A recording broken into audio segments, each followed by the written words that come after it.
గత ఒక వారం నుంచి ఎవరో నేను కొత్త మనిషిలాగా అసలు ఎలా ఇచ్చారు ఈవిడికి ఒక ఎమ్మెల్సీ అని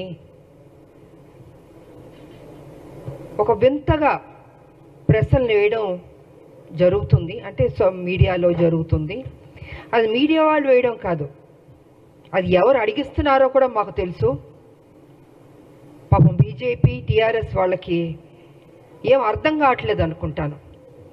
ఒక మహిళగా మీ రెండు పార్టీలకు నేను సేవలు అందించాను. మీరు సరైన నిర్ణయం తీసుకోకపోబట్టి మీ పార్టీని విడిచి నేను బయటికి వెళ్ళాను. ప్రజల్ని ఏ రకంగా మోసం చేయాలో ఆ రకంగా మీరు మోసం చేస్తున్నారు. సో ఈ రకంగా నేను బయటకు వచ్చి మనిషి నేను కష్టపడి ఒక మహిళగా కొట్లాడి నిజాయితీగా ఉంటే ఇవాళ ఒక ఎమ్మెల్సీ నాకు ఇచ్చినందుకు ఎందుకో మీకు అంత బాధ నాకు అర్థం కావట్లేదు. అంటే రేపు రాబోయే రోజుల్లో హౌస్లో మీ బండారాలని బయట పెడతానని భయం వేస్తుందా? హార్ట్ అటాక్లు వస్తాయా మీకు అని నేను అడుగుతున్నాను. కేసీఆర్ గారు మీ పార్టీలో నా పార్టీని విలీనం చేయించుకున్నారు, తల్లి తెలంగాణ పార్టీని. మీరు నా ఎమ్మటి పడ్డారు కానీ నా పార్టీని విలీనం చేయమని నేను మీ పార్టీలోకి వస్తానని నేను అనలేదు. ఈ రకంగా మీరు నా విలీనం చేయించుకొని నా చేత పని చేయించి ఉద్యమాలు అన్నీ చేశాను, కష్టపడ్డాను. కానీ మీరేం చేశారండి? ఒక మహిళని ఏ కాంగ్రెస్ తెలంగాణ ఇస్తాం అని చెప్పడం జరిగిందో అదే రోజు రాత్రి ఏ మాత్రం గ్యాప్ ఇవ్వకుండా, సమయం ఇవ్వకుండా, ఆ ఆనందాన్ని నేను తీసుకోనివ్వకుండా 12ంటికి సస్పెండ్ చేశాడు కేసీఆర్. వాస్తవాలు మాట్లాడుకుందామండి. ఎందుకు వాస్తవాలు కప్పిపుడుచుకుంటారు? విజయశాంతికి సంబంధమే లేదా? తెలంగాణ విజయశాంతి పోరాడలేదా? ఫర్ కైండ్ ఇన్ఫర్మేషన్ 1998 నా రాజకీయ జీవితం మొదలైంది బీజేపీ నుంచి. ఇది అందరికీ తెలిసిన సత్యం. ఒక ఓటు 2 రాష్ట్రాలు అనబట్టే నేను వెళ్ళాను. కానీ వాళ్ళు అది నిలబెట్టుకోలేదు. అందుకే బయటకు వచ్చి తల్లి తెలంగాణ పార్టీ నడిపించాను. నేను ఒక మహిళగా ఆల్మోస్ట్ 4.5 to 5 years నేను ఉద్యమాలు చేశాను. అప్పుడు కేసీఆర్ గారు ఎక్కడున్నారంటే ఆయన టీడీపీలో ఉన్నారు. ఆయన టీడీపీలో ఉండి ఆయనకి మంత్రి పదవి ఇవ్వలేదు కాబట్టి అప్పుడు బయటకు వచ్చి ఆయన ఉద్యమం ఎత్తుకున్నారు. అప్పటికే నేను ఉద్యమం అన్నది స్టార్ట్ చేశాను. ఇది తెలుసుకోవాలండి. కొంచెం వెనక్కి వెళ్ళి, బహుశా అందరికీ తెలుసు కానీ తెలియనట్టు నటిస్తుంటారు. అంటే ఒక బురద జల్లడం కేసీఆర్ ఒక్కడే కాదండి, ఆయన సొత్తు కాదు తెలంగాణ. 1200 మంది చనిపోయారు తెలంగాణలో. ఎంతోమంది త్యాగం చేశారు, ఎంతోమంది కొట్లాడారు. దాంట్లో ఒక ఆడబిడ్డగా నా వంతు నేను కృషి చేశాను. నేను అలాంటిది ఈరోజు ఒక ఎమ్మెల్సీ వచ్చినందుకు ఎలా వచ్చింది, ఎందుకు ఇచ్చారు, ఏం చేశారు, ఆవిడ ఎక్కడ, ఏంటంటే ప్రశ్నలో. తెలంగాణ పార్లమెంట్లో 2 ఎంపీలు వెళ్ళారు కదా, 2 వెళ్ళినప్పుడు కొట్లాడుతున్నప్పుడు కేసీఆర్ ఎందుకు ఎగ్జిట్ అయిపోయాడండి? చివరిదాకా ఉంది. ఆ రోజు మా ఎంపీలు, కాంగ్రెస్ ఎంపీలు అందరూ ఉన్నాం, పెప్పర్ స్ప్రేలు కొట్టారు. నార్త్ ఎంపీలు అందరూ చెత్తగా బాదుతున్నారు మమ్మల్ని ఎంపీని. నేను మీరాకుమారి గారిని ఇలా పట్టుకుని నిలబడ్డాను. నేను ఇంత చేస్తే ఇదా అండి మీరు మాకు చూపించే కృతజ్ఞత? ఇదా మీ కుట్ర బుద్ధి? అంటే మీకు బడుగు బలహీన వర్గాలంటే నచ్చదు దొర, మీ దొర బుద్ధి ఏదో చూపించుకుంటున్నారు. అందుకే నిన్ను దొర అంటున్నాను నేను. బడుగు బలహీన వర్గాలకి గౌరవం ఇవ్వడం నేర్చుకోండి. అదే బడుగు బలహీన వర్గాలు బీసీ కానీ, ఎస్సీ కానీ, ఎస్టీ కానీ, మైనార్టీ కానీ లేకపోతే మీరు ఈరోజు ఈ పొజిషన్లో ఎక్కడ ఎలాగుంటారు? మీరు గతంలో ముఖ్యమంత్రి ఎలా అయ్యారండి? మీ దొరలు ఒక్కళ్ళే వేస్తారా? ఇంతమంది ఓటు వేయబట్టి మీరు ముఖ్యమంత్రి అయ్యారు, ఇంతమంది త్యాగం చేయబట్టి మీరు ముఖ్యమంత్రి అయ్యారు. అది గుర్తుపెట్టుకోండి దొరగారు. నిన్న వేయడం కాదు రామలమ్మ మీద, మీలా పిరికి బంధం నేను మాత్రం కాదు. గచ్చున్న మహిళని, త్యాగం చేసిన మహిళని, నా ఆస్తులు అమ్మి పెట్టాను తెలంగాణకి. ప్రతిరోజు మీరు నన్ను అవమానించారు, నాతో పని చేయించారు, నేను ఉద్యమాలు చేశాను. నా పార్టీ, నా తల్లి తెలంగాణ పార్టీ ఉంటే మీరు హింస పెట్టి ఆ రోజు జయశంకర్ గారిని నా దగ్గర పంపించి విలీనం చేయండి అని చెప్పింది మీరు కాదా? నేను విలీనం చేస్తానన్నానా నేను? సరే, ఇద్దరూ తెలంగాణ కోసం కొట్లాడుతున్నప్పుడు వేరువేరుగా వెళ్ళకూడదని ఒక దీంతో పెద్ద మనసుతోటి నా పార్టీని నేను విలీనం చేయడం జరిగింది. అంతేగాని వేరే ఏదో ఆలోచనతో మాత్రం కాదు. ఎందుకు చెప్తున్నానంటే అసలు తెలంగాణకి విజయశాంతికి సంబంధమే లేదన్నట్టు మాట్లాడుతుంటే చాలా అసహ్యంగా కూడా ఉందండి.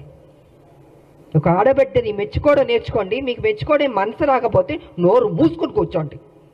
అంతేగాని మీ ఇష్టం వచ్చినట్టు ఎందుకు ఇచ్చారంటే ఇచ్చారండి కాంగ్రెస్ ఒక ఎమ్మెల్సీ.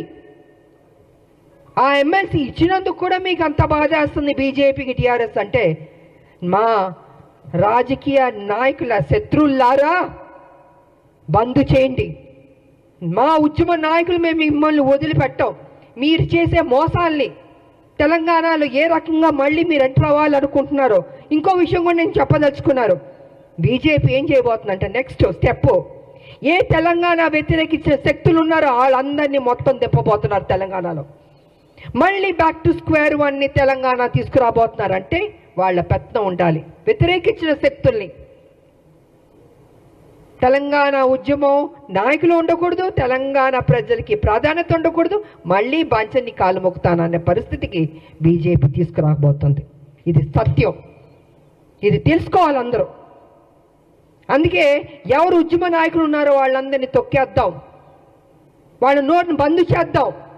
వాళ్ళు కనపడకూడదు, వినపడకూడదు, మాట్లాడకూడదు. ఇదే కదా మాతో చేసింది మీరు. మీ పార్టీలో ఉంటే ఏం గౌరవాలు ఇచ్చారు? ఎందుకు మీ పార్టీలు బయటికి వెళ్ళాల్సి వచ్చింది? వాస్తవాలు ఇదండి. ఆ రోజు మీ బీజేపీలో కొంచెం వెనక్కి వెళ్దామండి. నేను మొన్న బీజేపీలో ఉన్నప్పుడు ఒక విషయం మీరు గుర్తుపెట్టుకోండి. కిరణ్ కుమార్ రెడ్డి గారు తెలంగాణను వ్యతిరేకించి ఆయన అసభ్యకరంగా మాట్లాడి తెలంగాణ ఉద్యమానికి నేను ఒక్క పైసా ఇవ్వను తెలంగాణకి, ఏం పీక్కుంటారో పీక్కోండి అన్నాడు కదా ఆయన. అలాంటి ఆయన్ని తెలంగాణకు వ్యతిరేకున్న మనిషిని మొన్న బీజేపీలోకి ఎంటర్ అవుతే నాకు నిజంగా ఉండబుద్ధి అవ్వలేదు. ఆ స్టేజ్ మీద నేను వాకౌట్ అయిపోయి వెళ్ళిపోయాను. నేను ఎవరంటే కిషన్ రెడ్డి గారి ఫ్రెండ్ ఆయన. ఆ రోజు నుంచి బీజేపీకి నా మీద ఒక కక్ష. అంటే వాళ్ళ మనుషుల్ని తెలంగాణ వ్యతిరేక శక్తికి వస్తే అక్కడ నేను బయటికి వెళ్ళిపోతున్నానంటే చూపించుకోకూడదు. ఎందుకు చూపించుకోకూడదండి? తెలంగాణని అవమానపరిచి తెలంగాణకి మేలు చేయని కిరణ్ కుమార్ రెడ్డి గారు లాంటి వాళ్ళు మిగతా ఇంకొకళ్ళు ఏమైనా ఉంటే ఎందుకు నేను వచ్చి మీకు ఎస్ బాస్ అని చెప్పాలండి? ఇలాగ అనేక కారణాలు ఉన్నాయండి. ఈ అనేక కారణాల వల్లే ఈరోజు విజయశాంతి మీద, రాములమ్మ మీద ఒక ఎమ్మెల్సీ ఇస్తే అయ్యో ఎందుకు ఇచ్చారు, ఎలా ఇచ్చారంటే పేపర్ వచ్చి ఇచ్చారండి. ఎలా ఇస్తారండి? సోనియా గాంధీ గారు ఇచ్చారు, అద్దంకి దయాకర్ గారికి ఇచ్చారు, నాకు ఇచ్చారు, శంకర్ నాయకర్ గారికి ఇచ్చారు. సో వాట్ అండి? కష్టపడ్డా అనుకుంటాం, కష్టపడ్డాం, ఆస్తులు అమ్మాం, తెలంగాణను కాపాడాం. ప్రతి నిమిషం కాపలా కుక్కలా మేము కాపాడుతామండి. కానీ మీరేం చేస్తున్నారు? 10 సంవత్సరాలు మీరు అధికారంలో ఉండి కేసీఆర్ గారు దోచుకోలేదా తెలంగాణ మొత్తం సొమ్ముని? ఇవాళ మీరు దోచుకోబట్టే కదా ఈ పరిస్థితి వచ్చింది. అది విడిచిపెట్టి కాంగ్రెస్ మీద నిందలేయడం, ఆయన చేసిన తప్పులు చెప్పడు, 7 లక్షల కోట్లు ఎలా తిన్నాడో అని ఖర్చు అయిందో చెప్పడు, ఎలా అప్పయింది చెప్పండి. నేను కూడా నా పార్టీ నేను అడుగుతున్నాను, సీరియస్గా తీసుకోవాలి సార్. మనం విడిచిపెట్టకూడదు. దీన్ని ఎంత దూరం వరకు తీసుకెళ్ళా? 7 లక్షల కోట్ల అప్పు ఎలాగైంది చెప్పమనండి. దాటవేయడం కాదు, నా మనిషిని మాత్రం విడిచిపెట్టకూడదు. నువ్వు ఉద్యమాలని చెప్పి నీకు చేతిలో తెలంగాణ పెడితే నువ్వేం చేస్తావు? 7 లక్షల 1 మినిట్ సార్, 7 లక్షల కోట్లు అప్పులు చేస్తామండి. మిగులు బడ్జెట్ నుండి అప్పులు రాష్ట్రంగా ఎందుకు వెళ్ళింది?